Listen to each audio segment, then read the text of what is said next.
अस्सलाम वालेकुम। आज का जो वीडियो का टॉपिक है वो बहुत इम्पोर्टेंट है कि बच्चों में जो फेलियर का रुझान पाया जा रहा है उसके पीछे रीजंस क्या हैं और उसके जो कॉन्सिक्वेंसेस हैं वो बच्चे में क्या देखने को मिलते हैं और उसको हम ओवरकम कैसे कर सकते हैं सिचुएशन को, ये सब हम देखेंगे। अच्छा, अगर कॉन्सिक्वेंसेस की बात की जाए तो ऐसे बच्चों में एक्सट्रीम एंजाइटी या डिप्रेशन हमें देखने को मिलता है।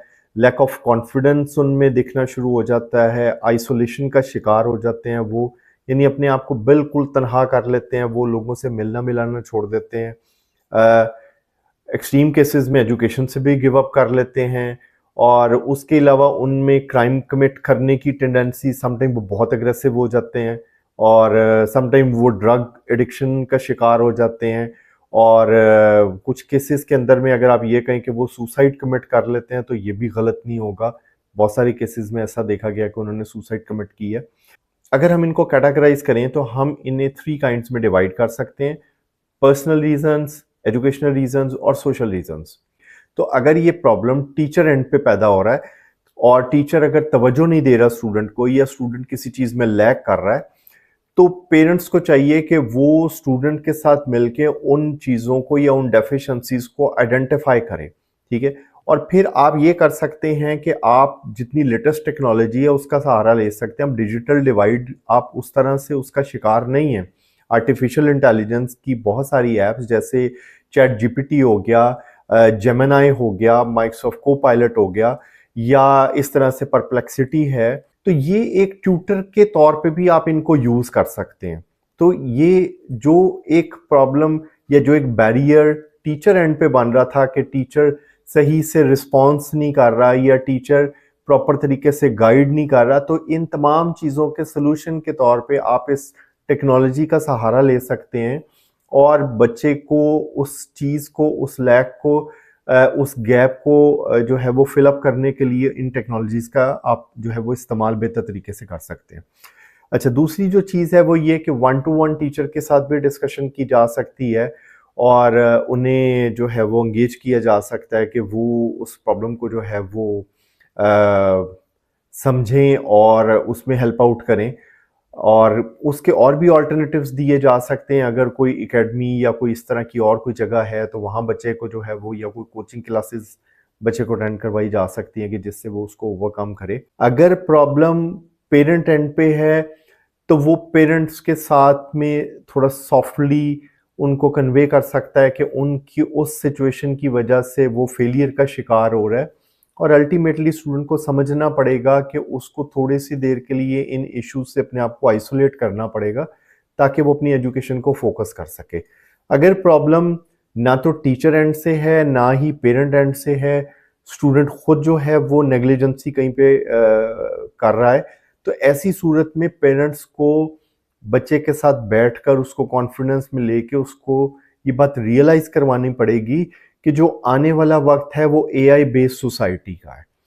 अब चीज़ें उस तरह से शायद फ्यूचर में ना चल पाएँ।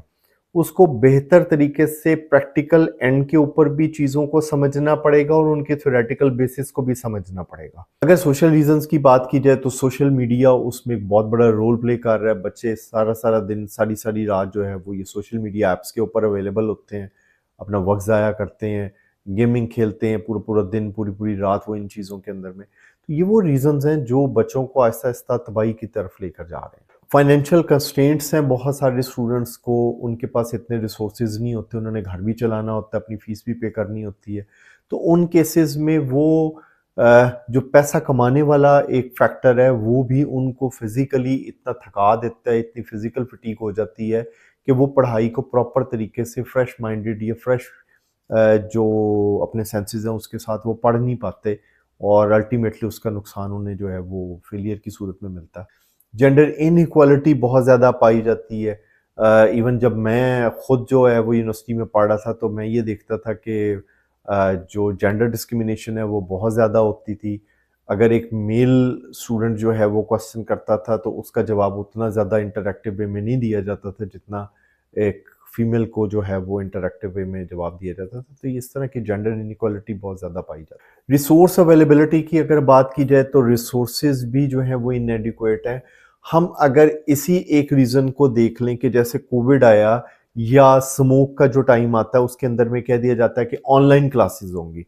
अब ऑनलाइन क्लासेस में सबके पास ऐसे गैजेट्स या इंटरनेट फैसिलिटी अवेलेबल नहीं होती कि वो ऑनलाइन क्लासेस ले सकें। बहुत सारे लोग बहुत दूर-दराज जगहों से आते हैं, यूनिवर्सिटी के अंदर में पढ़ने के लिए आते हैं कि जहाँ पर उनके पास इंटरनेट की फैसिलिटी तो कतई मुमकिन नहीं होती, वहाँ ना मोबाइल सिग्नल जाते हैं, ना कोई और चीज़।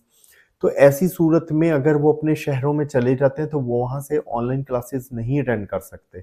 उनके पास में इतने रिसोर्सेज नहीं होते या वो इतना हाई स्पीड इंटरनेट बाय नहीं कर सकते, तो वो उन सारी चीज़ों की वजह से उन स्टूडेंट्स से पीछे रह जाते हैं जिनके पास वो रिसोर्सेज अवेलेबल होते हैं। अगर स्कूल लेवल पे भी बात की जाए तो स्कूल में अगर वो ऑनलाइन क्लासेस का कहते हैं तो पेरेंट्स के अगर किसी एक पेरेंट के 4 या 5 बच्चे हैं तो वो 4-5 गैजेट्स एट अ टाइम कहाँ से अवेलेबल करे कि जिनके ऊपर वो बच्चे बैठ के जो है वो ऑनलाइन क्लासेस लेंगे। तो ये इस तरह के जो रिसोर्सेज हैं अगर वो नहीं होते तो ऑब्वियसली उसका शिकार भी जो है वो बच्चे होते हैं और वो फेलियर का शिकार हो जाता है। बच्चे की जो कामयाबी है या उसकी जो नाकामी है उसमें सबसे बड़ा किरदार माँ बाप का होता है। ये माँ-बाप का फ़र्ज़ है कि वो बच्चे की सिचुएशन से जो है वो आगाही रखें और ये देखें कि बच्चा जो है वो किन मसाइल का शिकार है। अगर किसी भी वजह से बच्चा फेलियर का शिकार हो जाता है तो ये वो टाइम होता है जब उसे सबसे ज़्यादा इमोशनल सपोर्ट की ज़रूरत होती है और सिवाय माँ-बाप के वो इमोशनल सपोर्ट उसे कोई नहीं दे सकता प्रॉपर तरीके से। तो यहाँ पर माँ-बाप को अपना रोल प्ले करना पड़ेगा और सबसे ज़्यादा क्रिटिकल रोल उन्हीं का ही होता है। Thank you so much.